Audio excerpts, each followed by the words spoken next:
যুক্তরাষ্ট্রের হুমকি ধামকির কারণে আলোচনায় ইরানের পারমাণবিক সক্ষমতা। দেশটিতে বিভিন্ন স্থানে ছড়িয়ে ছিটিয়ে রয়েছে বেশ কয়েকটি নিউক্লিয়ার ফ্যাসিলিটি।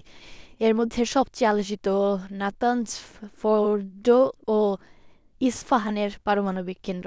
অভিযোগ রয়েছে এর মধ্যে কমপক্ষে দুটিতে বোমা তৈরির মূল উৎপাদন সমৃদ্ধ ইউরেনিয়াম মজুত করেছে তেহরান। ধারণা করা হয় ইরানের কাছে যে পরিমাণ উপাদান রয়েছে তা দিয়ে অন্তত 6টি পারমাণবিক বোমা তৈরি সম্ভব। শুধু রক্তচক্ষু উপেক্ষা করেই বছরের পর বছর ধরে পারমাণবিক কর্মসূচি চালিয়ে যাচ্ছে ইরান। দেশটিতে মাটির নিচে ও উপরে রয়েছে বেশ কয়েকটি নিউক্লিয়ার ফ্যাসিলিটি। ইরান অবশ্য কখনো পারমাণবিক অস্ত্র তৈরির সত্যতা নিশ্চিত করেনি।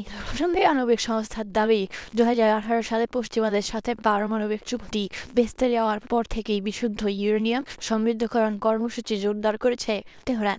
পশ্চিমাদের অভিযোগ, ভয়াবহ অস্ত্র তৈরির দ্বারপ্রান্তে এখন দেশটি। তারা এখন পর্যন্ত মজুত করেছে 60% বেশি মাত্রার সমৃদ্ধ ইউরেনিয়াম, আর পারমাণবিক অস্ত্র তৈরিতে প্রয়োজন হয় 90%-এর কাছাকাছি। এছাড়া জাতিসংঘের ধারণা, ইরানের কাছে যে পরিমাণ উপাদান আছে তা দিয়ে অন্তত 6টি পারমাণবিক বোমা তৈরি সম্ভব। শহরে অবস্থিত নাতানজ পারমাণবিক কেন্দ্রকেই ভাবা হয় ইরানের প্রধান পরমাণু প্রকল্প। মাটির উপর ও নিচে দুটি জ্বালানি সমৃদ্ধকরণ কেন্দ্র রয়েছে সেখানে।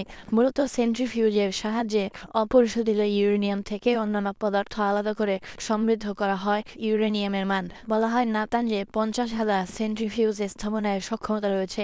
বর্তমানে সেখানে এই যন্ত্রের সংখ্যা 16,000, যার মধ্যে 13,000ই সচল। 32 কিলোমিটার দূরের পাহাড়ি এলাকায় অবস্থিত ফোর্ডো নিউক্লিয়ার ফ্যাসিলিটি এটিকে ভাবা হয় তাদের সবচেয়ে সুরক্ষিত স্থাপনা।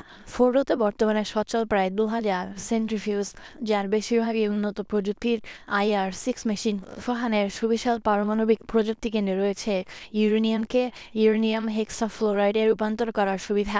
সেন্ট্রিফিউজে বিশুদ্ধ করার জন্য ব্যবহৃত হয় এই ইউরেনিয়াম হেক্সাফ্লোরাইড।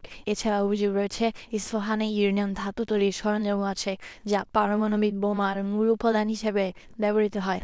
কম দামে অবস্থিত ওয়াটার রিসার্চ চুল্লির মাধ্যমে খুব সহজেই প্লুটোনিয়াম তৈরি করা সম্ভব। এটি বোমা তৈরিতে ইউরেনিয়ামের বিকল্প হিসেবে ব্যবহার করা হয়।